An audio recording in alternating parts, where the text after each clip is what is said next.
Civil lines के एक उजाड़ हिस्से में एक पुराने से बंगले के सामने मोटर रुकी।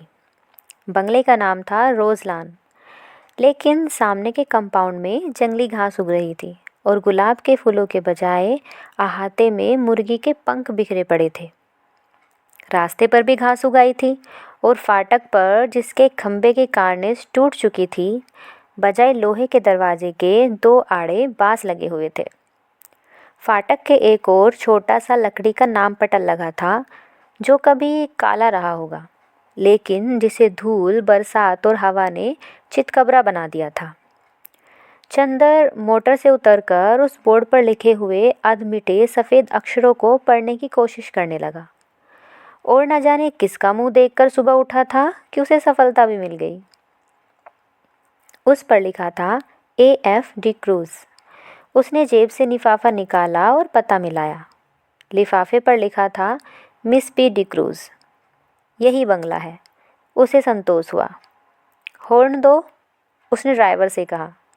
ड्राइवर ने हॉर्न दिया, लेकिन किसी का बाहर आना तो दूर, एक मुर्गा जो अहाते में कुड़कुड़ा रहा था, उसने मुड़कर बड़े संदेह और त्रास से चंदर की ओर देखा और उसके बाद पंख फड़फड़ाते हुए, चीखते हुए जान छोड़कर भागा। बड़ा मनहूस बंगला है।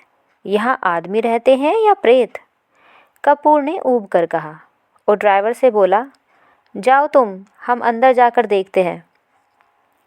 अच्छा हुजूर, सुधा बीबी से क्या कह देंगे? कह देना पहुंचा दिया। कार मुड़ी और कपूर बांस फांदकर अंदर घुसा। आगे का पोर्टिको खाली पड़ा था। नीचे की ज़मीन ऐसी थी कि जैसे कई साल से उस बंगले में कोई सवारी गाड़ी ना आई हो। वह बरामदे में गया। दरवाजे बंद थे और उन पर धूल जमी थी। एक जगह चौखट और दरवाजे के बीच में मकड़ी ने जाला बुन रखा था। यह बंगला खाली है क्या? कपूर ने सोचा।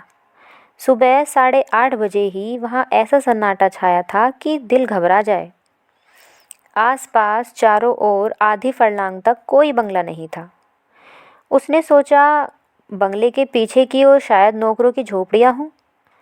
वह दाएं बाजू से मुड़ा और खुशबू का एक तेज झोंका उसे चूमता हुआ निकल गया। ताज्जुब है, यह सन्नाटा, यह मनहूसी और इतनी खुशबू।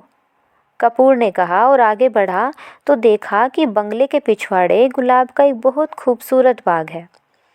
कच्ची रवी से और बड़े बड़े गुलाब, हर रंग के। वह सचमुच रोज़लान था। वह बंगले में पहुंचा। उधर से भी बंगले के दरवाजे बंद थे। उसने खटखटाया, लेकिन कोई जवाब नहीं मिला। वह बाग में घुसा कि शायद कोई माली काम कर रहा हो। बीच बीच में ऊंचे ऊंचे जंगली चमेली के झाड़ थे और कहीं कहीं लोहे की छड़ों के कटघरे। बेलम बेलियां भी फूल रही थी, लेकिन चारों ओर एक अजब सा सन्नाटा था और हर फूल पर किसी खामोशी के फरिश्ते की छां थी। फूलों में रंग था, हवा में ताजगी थी, पेड़ों में हरियाली थी, झोंकों में खुशबू थी, लेकिन फिर भी सारा बाग एक ऐसे सितारों का गुलदस्ता लग रहा था जिनकी चमक, जिनकी रोशनी और जिनकी ऊंचाई लुट चुकी हो। लगता था जैसे बाग का मालिक मौसमी रंगीनी भूल चुका हो, क्योंकि नेस्टर्सियम या स्वीट पी या फ्लाक्स, कोई भी मौसमी फूल न था। सिर्फ गुलाब थे और जंगली चमेली थी और बेलम्बेलियाँ थी जो सालों पहले बोए गए थे। उसके बाद उन्हीं की काट छांट पर बाग चल रहा था। बागबानी में कोई नवीनता और मौसम का उल्लास ना था। चंदर फूलों का बेहद शौकीन था। सुबह घूमने के लिए उसने दरिया किनारे के बजाय अल्फ्रेड पार्क चुना था, क्योंकि पानी की लहरों के बजाय उसे फूलों के बाग के रंग और सौरभ की लहरों से बेहद प्यार था। और उसे दूसरा शौक ये था कि फूलों के पौधों के पास से गुजरते हुए हर फूल को समझने की कोशिश करना। अपनी नाजुक टहनियों पर हंसते मुस्कुराते ही ये फूल जैसे अपने रंगों की बोली में आदमी से ज़िंदगी का जाने कौन सा राज कहना चाहते हैं। और ऐसा लगता है जैसे हर फूल के पास अपना व्यक्तिगत संदेश है, जिसे वह अपने दिल की पंखुड़ियों के आहिस्ते से सहेज कर रखे हुए है कि कोई सुनने वाला मिले तो वह अपनी दास्तां कह जाए। फूलों की ऊपरी फुनगी पर मुस्कुराता हुआ मौसम की तरफ मुंह किए हुए यह गुलाब, जो रात भर सितारों की मुस्कुराहट चुपचाप पीता रहा है, वह अपने मोतियां पंखुड़ियों के होठों से न जाने क्यों खिलखिलाता ही जा रहा है। जाने इसे कौन सा रहस्य मिल गया है। और वह एक नीचे वाली टहनी में आधा झुका हुआ गुलाब, झुकी हुई पलकों सी पंखुड़ियाँ और दोहरे मखमले तार सी उसकी डंडी, यह गुलाब जाने क्यों उदास है। और यह दुबली पतली लंबी सी नाजुक कली जो बहुत सावधानी से हरा आंचल लपेटे है और प्रथम ज्ञात यौवना की तरह लाज में जो सिमटी तो सिमटी ही चली जा रही है, लेकिन जिसके यौवन की गुलाबी लपटें 7 हरे पर्दों में से झलकती ही पड़ती हैं। और फारस के शहजादे जैसे सांझ से खिला हुआ पीला गुलाब, उस पीले गुलाब के पास आकर चंदर रुक गया और झुक कर देखने लगा।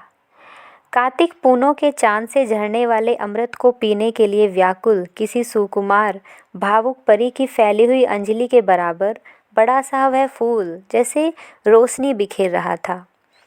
बेलम बेलिया के कुंज से छानकर आने वाले तोता पंखी धूप ने जैसे उस पर धान पान की तरह खुशनुमा हरियाली बिखेर दी थी। चंदर ने सोचा उसे तोड़ ले, लेकिन हिम्मत ना पड़ी। वह झुका कि उसे सूंघ ही ले। सूंघने के इरादे से उसने हाथ बढ़ाया ही था कि किसी ने पीछे से गरज कर कहा, "Here you are! I have caught red-handed today." और उसके बाद किसी ने अपने दोनों हाथों में जकड़ लिया और उसकी गर्दन पर सवार हो गया। वह उछल पड़ा और अपने को छुड़ाने की कोशिश करने लगा। पहले तो वह कुछ समझ नहीं पाया। अजब रहस्यमय है बंगला। यह अव्यक्त भय और सिरहन में उसके हाथ पैर ढीले हो गए, लेकिन उसने हिम्मत करके अपना एक हाथ छुड़ा लिया और मुड़कर देखा तो एक बहुत कमज़ोर, बीमार सा, पीली आंखों वाला गोरा उसे पकड़े हुए था। चंदन के दूसरे हाथ को फिर पकड़ने की कोशिश करता हुआ वह हांफता हुआ बोला, "रोज रोज यहाँ से फूल गायब होते थे। मैं कहता था कौन ले जाता है। हो।" वह हांफता जा रहा था। "आज मैंने पकड़ा है तुम्हें। रोज चुपके से चले जाते थे।" वह चंदर को कसकर पकड़े हुआ था, लेकिन उस बीमार गोरे की सांस जैसे छूटी जा रही थी।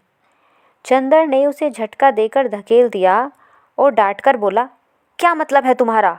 पागल है क्या? खबरदार जो हाथ बढ़ाया, अभी ढेर कर दूंगा तुझे।" और उसने अपनी आस्तीनें चढ़ाई। वह धक्के से गिर पड़ा था, धूल झाड़ते हुए उठ बैठा और बड़ी ही रोनी आवाज़ में बोला, "कितना जुल्म है। मेरे फूल भी तुम चुरा ले गए और मुझे इतना हक भी नहीं कि तुम्हें धमकाऊं। अब तुम मुझसे लड़ोगे? तुम जवान हो, मैं बूढ़ा हूँ। हाय रे मैं।" और सचमुच जैसे रोने ही लगा हो। चंदर ने उसका रोना देखा तो उसका सारा गुस्सा हवा हो गया और हंसी रोक कर बोला, "गलत फहमी है जनाब, मैं बहुत दूर रहता हूँ। मैं चिट्ठी लेकर मिस डिक्रूज से मिलने आया था।" उसका रोना नहीं रुका। "तुम बहाना बनाते हो और अगर मैं विश्वास नहीं करता तो तुम मारने की धमकी देते हो। अगर मैं कमज़ोर ना होता तो मैं तुम्हें पीस कर खा जाता और तुम्हारी खोपड़ी कुचलकर फेंक देता, जैसे तुम मेरे फूल फेंके होंगे। तुमने फिर गाली दी। मैं उठाकर तुम्हें अभी नाली में फेंक दूंगा। अरे बाप रे, मुझे मार डाला। पापी टॉमी, अरे दोनों कुत्ते मर गए।"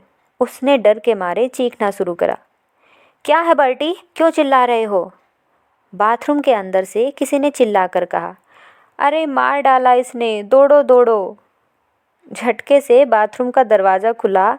बेदर्द गाउन पहने हुए एक लड़की दौड़ती हुई आई और चंदर को देखकर रुक गई। "क्या है?" उसने डांट कर पूछा। "कुछ नहीं, शायद पागल मालूम देता है। जबान संभाल कर बोलो, वह मेरा भाई है।" "ओहो, कोई भी हो, मैं मिस डिक्रूज से मिलने आया था। मैंने आवाज़ दी तो कोई नहीं बोला। मैं बाग में घूमने लगा, इतने में इसने मेरी गर्दन पकड़ ली। यह बीमार और कमज़ोर है, वरना अभी गर्दन दबा देता।" गोरा उस लड़की के आते ही फिर तनकर खड़ा हो गया और दांत पीसकर बोला, अरे मैं तुम्हारे दांत तोड़ दूंगा, बदमाश कहीं का। चुपके चुपके आया और गुलाब तोड़ने लगा। मैं चमेली के झाड़ के पीछे छिपा सब देख रहा था। अभी मैं पुलिस को बुलाती हूँ, तुम देखते रहो बर्टी से, मैं फ़ोन करती हूँ, लड़की ने डांट कर कहा।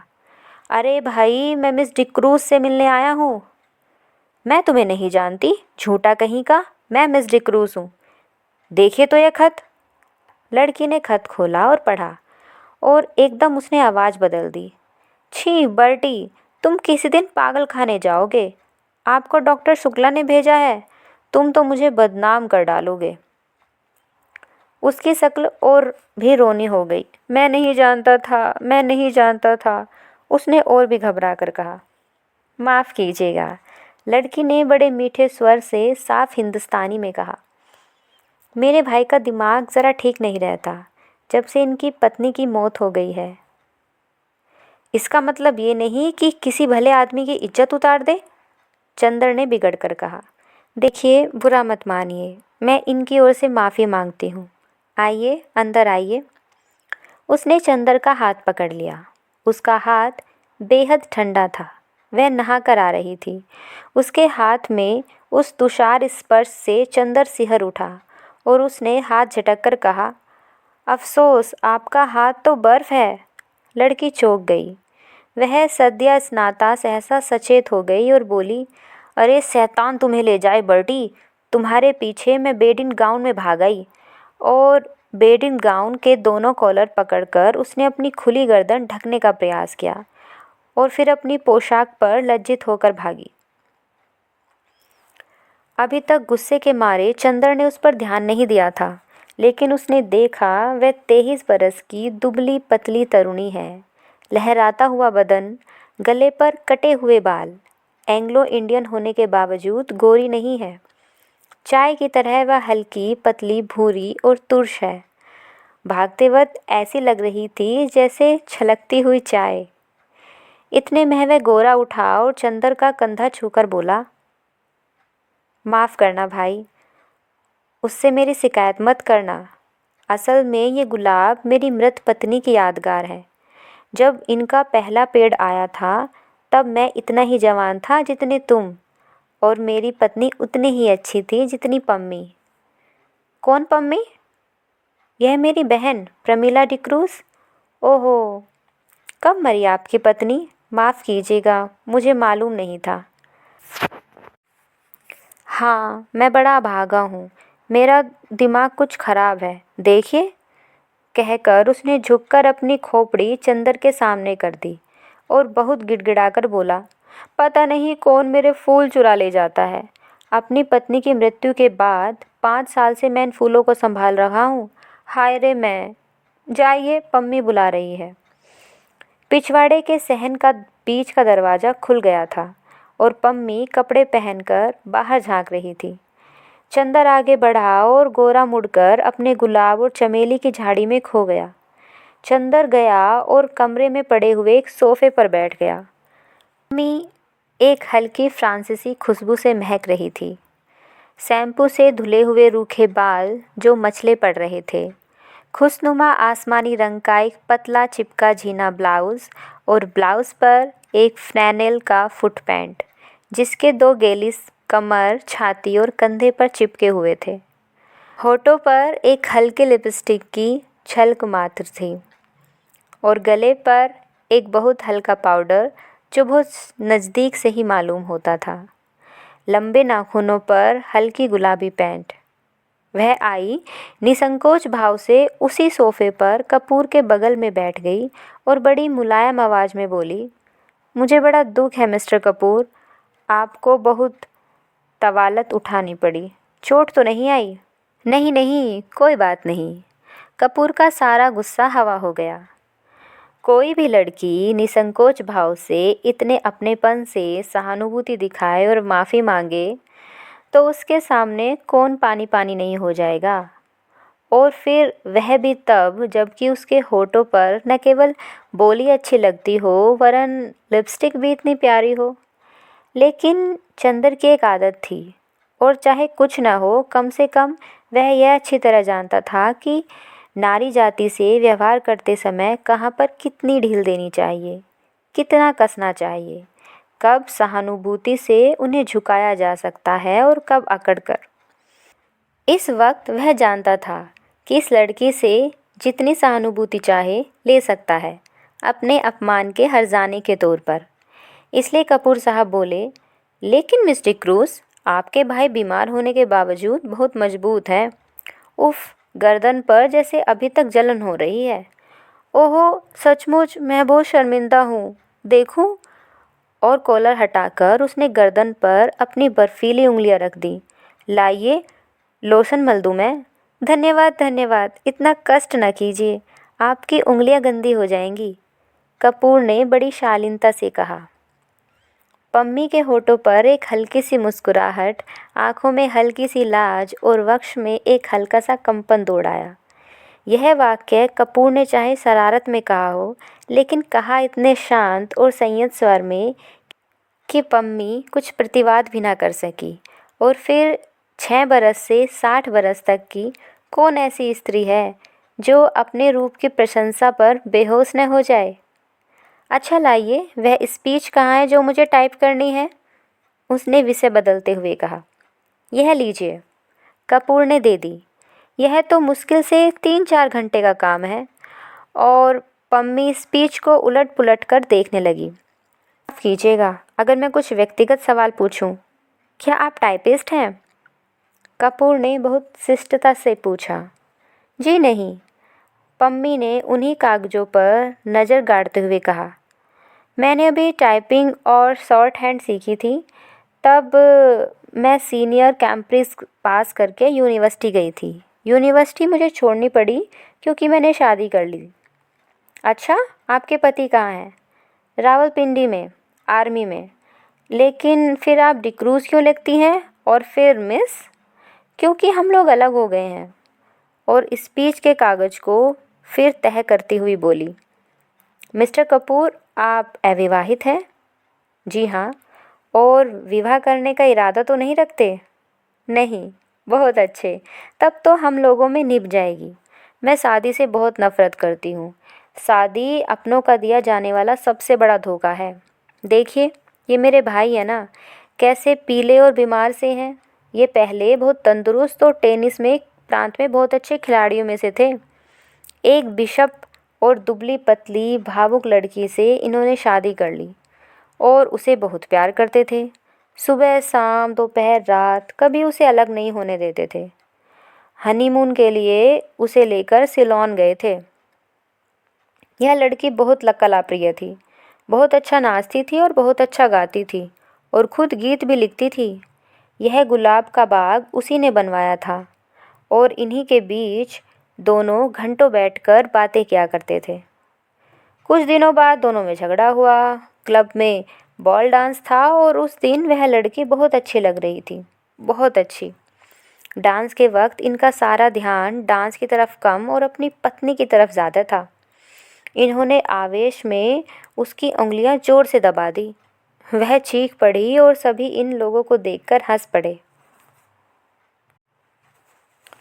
वह घर आई और बहुत बिगड़ी। बोली, आप नाच रहे थे या टेनिस का मैच खेल रहे थे? मेरा हाथ था या टेनिस का रैकेट? इस बात पर बर्टी भी बिगड़ गया और उस दिन से इन लोगों में जो खटकी तो फिर कभी ना बनी। धीरे धीरे वह लड़की एक सार्जेंट को प्यार करने लगी। बर्टी को इतना सदमा हुआ कि वह बीमार पड़ गया, लेकिन बर्टी ने तलाक नहीं दिया। उस लड़की से कुछ कहा भी नहीं और उस लड़की ने सार्जेंट से प्यार जारी रखा। लेकिन बीमारी में बर्टी की बहुत सेवा की। बर्टी अच्छा हो गया। उसके बाद उसको एक बच्ची हुई और उसी में वह मर गई। हालांकि हम सब लोग सब जानते हैं कि वह बच्ची उस सार्जेंट की थी, लेकिन बर्टी को यकीन नहीं होता। वह सार्जेंट को प्यार करती थी। वह कहता है, यह दूसरे को प्यार करती होगी तो मेरी इतनी सेवा कैसे कर सकती थी। उस बच्ची का नाम बर्टी ने रोज़ रखा और उसे लेकर दिन भर उसी गुलाब के पेड़ों के बीच में बैठा रहता था, जैसे अपनी पत्नी को लेकर बैठता था। 2 साल बाद बच्ची को सांप ने काट लिया। वह भी मर गई और तब से बर्टी का दिमाग ठीक नहीं रहता। खैर जाने दो, आइए अपना काम शुरू करें। चलिए अंदर के स्टडी रूम में चले। चलिए, चंदर बोला और पम्मी के पीछे पीछे चल दिया। मकान बहुत बड़ा था और पुराने अंग्रेज़ों के ढंग पर सजा हुआ था। बाहर से जितना पुराना और गंदा नज़र आता था, अंदर से उतना ही आलीशान और सुथरा। ईस्ट इंडिया कंपनी के ज़माने की छाप थी अंदर। यहाँ तक कि बिजली लगने के बावजूद अंदर पुराने बड़े बड़े हाथ से खींचे जाने वाले पंखे लगे थे। 2 कमरों को पार करके वे लोग स्टडी रूम में पहुँचे। बड़ा सा कमरा जिसके चारों तरफ अलमारियों में किताबें सजी हुई थी। 4 कोनों में 4 मेज़ें लगी हुई थी और जिनमें कुछ बस्ट और कुछ तस्वीरें स्टैंड के सहारे रखी हुई थी। एक अलमारी में नीचे खाने में टाइपराइटर रखा था। पम्मी ने बिजली जला दी और टाइपराइटर खोलकर साफ करने लगी। चंदर घूमकर किताबें देखने लगा। एक कोने में कुछ मराठी की किताबें रखी थी। बड़ा ताज्जुब हुआ। अच्छा पम्मी, ओह माफ़ कीजिएगा मिस डिक्रूज़। नहीं, आप मुझे पम्मी पुकार सकते हैं, मुझे यही नाम अच्छा लगता है। हाँ, आप क्या पूछ रहे थे आप? क्या आप मराठी भी जानती हैं? नहीं, मैं तो नहीं, मेरी नानी जी जानती थी। क्या आपको डॉक्टर शुक्ला ने हम लोगों के बारे में कुछ नहीं बताया? नहीं, कपूर ने कहा। अच्छा, ताज्जुब है, पम्मी बोली। आपने ट्रेनोली डिक्रूज़ का नाम सुना है ना? हाँ, डिक्रूज़ जिन्होंने कौसाम्बी की खुदाई करवाई थी। वह तो बहुत बड़े पुरातत्ववेत्ता थे, कपूर ने कहा। हाँ वही, वे मेरे सगे नाना थे और वे अंग्रेज़ नहीं थे, मराठा थे। और उन्होंने मेरी नानी से शादी की थी जो एक कश्मीरी ईसाई महिला थी, जिसके कारण भारत में उन्हें ईसाईयत अपनानी पड़ी। यह मेरे नाना का ही मकान है और अब हम लोगों को मिल गया है। डॉक्टर शुक्ला के दोस्त मिस्टर श्रीवास्तव बैरिस्टर है ना, वे हमारे ख़ानदान के अटर्नी थे। उन्होंने और डॉक्टर शुक्ला ने यह जायदाद हमें दिलवाई। लीजिए, मशीन तो ठीक हो गई। उसने टाइपराइटर में कार्बन और कागज़ लगाकर कहा, लाइए निबंध। इसके बाद घंटे भर तक टाइपराइटर रुका नहीं। कपूर ने देखा कि वह लड़की जो व्यवहार में इतनी सरल और स्पष्ट है, फैशन में इतनी नाजुक और शौकीन है, काम करने में उतनी ही मेहनती और तेज भी है। उसकी उंगलियां मशीन की तरह चल रही थी और तेज इतनी कि घंटे में उसने लगभग आधी पांडुलिपि टाइप कर डाली थी। ठीक 1 घंटे के बाद उसने टाइपराइटर बंद कर दिया। बगल में बैठे हुए कपूर की ओर झुककर कहा, अब थोड़ी देर आराम। और अपनी उंगलियां चटकाने के बाद वह कुर्सी खिसकाकर उठी और एक भरपूर अंगड़ाई ली। उसका अंग अंग धनुष की तरह झुक गया। उसके बाद कपूर के कंधे पर बेतकल्लुफ़ी से हाथ रखकर बोली, क्यों, 1 प्याला चाय मंगवाई जाए? मैं तो पी चुका हूँ, लेकिन मुझसे तो काम होने से अब रहा बिना चाय के, पम्मी ने एक अल्हड़ बच्ची की तरह बोली और अंदर चली गई। कपूर ने टाइप किए हुए कागज़ उठाए और कलम निकालकर उनकी गलतियां सुधारने लगा। चाय पीकर थोड़ी देर में पम्मी वापस आई और बैठ गई। उसने एक सिगरेट केस कपूर के सामने किया। धन्यवाद, मैं सिगरेट नहीं पीता। अच्छा, ताज्जुब है। आपकी इजाज़त हो तो मैं सिगरेट पी लूँ? क्या आप सिगरेट पीती हैं? छी, पता नहीं क्यों, लेकिन औरतों का सिगरेट पीना मुझे बिल्कुल नापसंद है। मेरी तो मजबूरी है मिस्टर कपूर, मैं यहाँ आज के समाज में मिलती जुलती नहीं। अपने विवाह और अपने तलाक के बाद मुझे एंग्लो इंडियन समाज से नफ़रत हो गई है। मैं अपने दिल से हिंदुस्तानी हूँ, लेकिन हिंदुस्तानियों से घुलना मिलना हमारे लिए संभव नहीं। घर में अकेली रहती हूँ। सिगरेट और चाय से तबीयत बदल जाती है। किताबों का मुझे शौक़ नहीं। तलाक के बाद आपने पढ़ाई जारी क्यों नहीं रखी? कपूर ने पूछा। मैंने कहा ना, मुझे किताबों का शौक़ नहीं है बिल्कुल, पम्मी बोली। और मैं अपने को आदमियों में घुलने मिलने के लायक नहीं पाती। तलाक के बाद साल भर तक मैं अपने घर में बंद रही, मैं और बर्टी। सिर्फ बर्टी से बात करने का मौका मिला। बर्टी मेरा भाई, वह भी बीमार और बूढ़ा। कहीं कोई तकल्लुफ़ की गुंजाइश नहीं। अब मैं हर एक से बेतकल्लुफ़ी से बात करती हूँ तो कुछ लोग मुझ पर हंसते हैं, कुछ लोग मुझे सभ्य समाज के लायक नहीं समझते, कुछ लोग उसका गलत मतलब निकालते हैं। लेकिन मैंने अपने को अपने बंगले में ही कैद कर लिया है। अब आप ही हैं, आज पहली बार मैंने देखा आपको। मैं समझी ही नहीं कि आपसे कितना दुराव रखना चाहिए। अगर आप भले मानस न हो तो आप इसका गलत मतलब निकाल सकते हैं। अगर यही बात है तो कपूर हंसकर बोला, संभव है कि मैं भले मानस बनने के बजाय गलत मतलब निकालना ज़्यादा पसंद करूं। तो संभव है मैं मजबूर होकर आपसे कभी ना मिलूं? पम्मी गंभीरता से बोली। नहीं मिस डिक्रूज़, नहीं, आप पम्मी कहिए, डिक्रूज़ नहीं। पम्मी सही, आप गलत ना समझें, मैं मजाक कर रहा था, कपूर बोला। उसने इतनी देर में समझ लिया कि यह एक साधारण ईसाई छोकरी नहीं है। इतने में बर्टी लड़खड़ाता हुआ हाथ में धूल सना खुरपा लिए आया और चुपचाप खड़ा हो गया और अपने धुंधली पीली आंखों से एकटक कपूर को देखने लगा। कपूर ने एक कुर्सी खिसका दी और कहा, आइए। पम्मी उठी और बर्टी के कंधे पर एक हाथ रखकर उसे सहारा देकर कुर्सी पर बिठा लिया। बर्टी बैठ गया और आंखें बंद कर ली। उसका बीमार कमज़ोर व्यक्तित्व जाने कैसा लगता था कि पम्मी और कपूर दोनों चुप हो गए। थोड़ी देर बाद बर्टी ने आंखें खोली और बहुत करुण स्वर में बोला, पम्मी, तुम नाराज़ हो? मैंने जानबूझकर तुम्हारे मित्र का अपमान नहीं किया था। अरे नहीं, पम्मी ने उठकर बर्टी का माथा सहलाते हुए कहा, मैं तो भूल गई और कपूर भी भूल गए। अच्छा, धन्यवाद। पम्मी, अपना हाथ इधर लाओ। और वह पम्मी के हाथ पर सिर रखकर पड़ गया और बोला, मैं कितना भागा हूँ, कितना भागा। अच्छा पम्मी, कल रात को तुमने सुना था कि वह आई थी और पूछ रही थी, बर्टी तुम्हारी तबीयत ठीक है अब?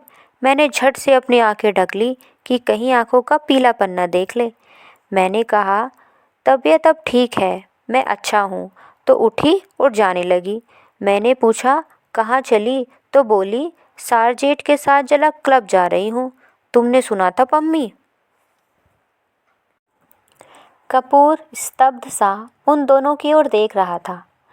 पम्मी ने कपूर को आंख का इशारा करते हुए कहा, हाँ, हमसे मिली थी वह, लेकिन बर्टी, वह सारजेट के साथ नहीं गई थी। हाँ हाँ, तब? बर्टी की आंखें चमक उठी और उसने उल्लास भरे स्वर में पूछा। वह बोली, बर्टी के ये गुलाब सारजेट से ज़्यादा प्यारे हैं। पम्मी बोली, अच्छा? मुस्कुराहट से बर्टी का चेहरा खिल उठा। उसकी पीली पीली आंखें और धंस गई और दांत बाहर झलकने लगे। और क्या कहा उसने? फिर तो कहो। उसने कहा, ये गुलाब सारजेट से ज़्यादा प्यारे हैं। फिर इन्हीं गुलाबों पर नाचती रही और सुबह होते ही इन्हीं फूलों में छिप गई। तुम्हें सुबह किसी फूल में तो नहीं मिली? तुम्हें तो किसी फूल में नहीं मिली, बर्टी ने बच्चे के से भोले स्वर के स्वरों में कपूर से पूछा। चंदर चौंक उठा। पम्मी और बर्टी की इन बातों पर उसका मन बेहद भर आया था। बर्टी की मुस्कुराहटों पर उसकी नसें थरथरा रही थीं। नहीं, मैंने तो नहीं देखा था, चंदर ने कहा। बर्टी ने फिर मायूसी से सिर झुका लिया और आंखें बंद कर ली और कराहती हुई आवाज़ में बोला, जिस फूल में वह छिप गई थी उसी को किसी ने चुरा लिया होगा। फिर सहसा वह तनकर खड़ा हो गया और पुचकारते हुए बोला, जाने कौन ये फूल चुराता है। अगर मुझे एक बार मिल गए तो मैं उसका खून पी लूँ। उसने हाथ की उंगली काटते हुए कहा और उठकर लड़खड़ाता हुआ चला गया। वातावरण इतना भारी हो गया था कि फिर पम्मी और कपूर ने कोई बातें नहीं की। पम्मी ने चुपचाप टाइप करना शुरू किया और कपूर चुपचाप बर्टी की बातें सोचता रहा। घंटा भर बाद टाइपराइटर खामोश हुआ तो कपूर ने कहा, पम्मी, मैंने जितने लोग देखे हैं उनमें शायद बर्टी सबसे विचित्र है और शायद सबसे दयनीय। पम्मी खामोश रही। फिर उसने लापरवाही से अंगड़ाई लेते हुए कहा, मुझे बर्टी की बातों पर ज़रा भी दया नहीं आती। मैं उसको दिलासा देती हूँ क्योंकि वह मेरा भाई है और बच्चे की तरह नासमझ और लाचार है। कपूर चौंक गया। वह पम्मी की ओर आश्चर्य से चुपचाप देखता रहा, कुछ बोला नहीं। क्यों, तुम्हें ताज्जुब क्यों होता है? पम्मी ने कुछ मुस्कुरा कर कहा। लेकिन मैं सच कहती हूँ। वह बहुत गंभीर हो गई। मुझे जरा सा तरस नहीं आता इस पागलपन पर। क्षण भर चुप रही, फिर जैसे बहुत ही तेजी से बोली, तुम जानते हो उसके फूल कौन चुराता है? मैं उसके फूल तोड़कर फेंक देती हूँ। मुझे शादी से नफरत है। शादी के बाद होने वाली आपसी धोखेबाजी से नफरत है। और उस धोखेबाजी के बाद इस झूठ मूठ की यादगार और बेईमानी के पागलपन से नफरत है। और ये गुलाब के फूल, ये क्यों मूल्यवान है? इसलिए ना कि इसके साथ बर्टी की ज़िंदगी की इतनी बड़ी ट्रेजेडी गुथी हुई है। अगर एक फूल के खूबसूरत होने के लिए आदमी की ज़िंदगी में इतनी बड़ी ट्रेजेडी आना ज़रूरी है, तो लानत है उस फूल की खूबसूरती पर। मैं उससे नफ़रत करती हूँ। इसलिए मैं किताबों से नफ़रत करती हूँ। एक कहानी लिखने के लिए कितनी कहानियों की ट्रेजेडी बर्दाश्त करनी होती है। पम्मी चुप हो गई। उसका चेहरा सुर्ख हो गया था। थोड़ी देर बाद उसका तैश उतर गया और वह अपने आवेश पर खुद शर्मा रही थी। उठकर वह कपूर के पास गई और उसके कंधे पर हाथ रखकर बोली, बर्टी से मत कहना, अच्छा? कपूर ने सिर हिलाकर स्वीकृति दी और कागज़ समेटकर खड़ा हो गया। पम्मी ने उसके कंधों पर हाथ रखकर कहा और उसे अपनी ओर घुमाकर बोली, देखो, पिछले 4 साल से मैं अकेली थी और किसी दोस्त का इंतज़ार कर रही थी। तुम आए और दोस्त बन गए, तो अब अक्सर आना, ओके? अच्छा, कपूर ने गंभीरता से कहा। हाँ, शुक्ला से मेरा अभिवादन कहना, कभी यहाँ ज़रूर आएं। आप भी चलिए, वहाँ उनकी लड़की है, आप उनसे मिलकर खुश होंगी। पम्मी उसके साथ फाटक तक पहुँचाने चली तो देखा बर्टी एक चमेली के झाड़ में टहनियाँ हटा हटा कर कुछ ढूंढ रहा था। पम्मी को देखकर उसने पूछा, तुम्हें याद है, वह चमेली के झाड़ में तो नहीं छिपी थी? कपूर ने पता नहीं क्यों जल्दी में पम्मी को अभिवादन किया और चल दिया। उसे बर्टी को देखकर डर लगता था। आज का पार्ट बस इतना ही। दोस्तों, आपको ये कहानी कैसी लगी मेरी आवाज़ में, प्लीज़ मुझे कमेंट करके ज़रूर बताइए। और आपको जहाँ कहीं भी कमी लगे, कोई भी कमी लगे, आप प्लीज़ प्लीज़ मुझे बताइएगा। मैं उसे सुधारने की पूरी पूरी कोशिश करूँगी। धन्यवाद।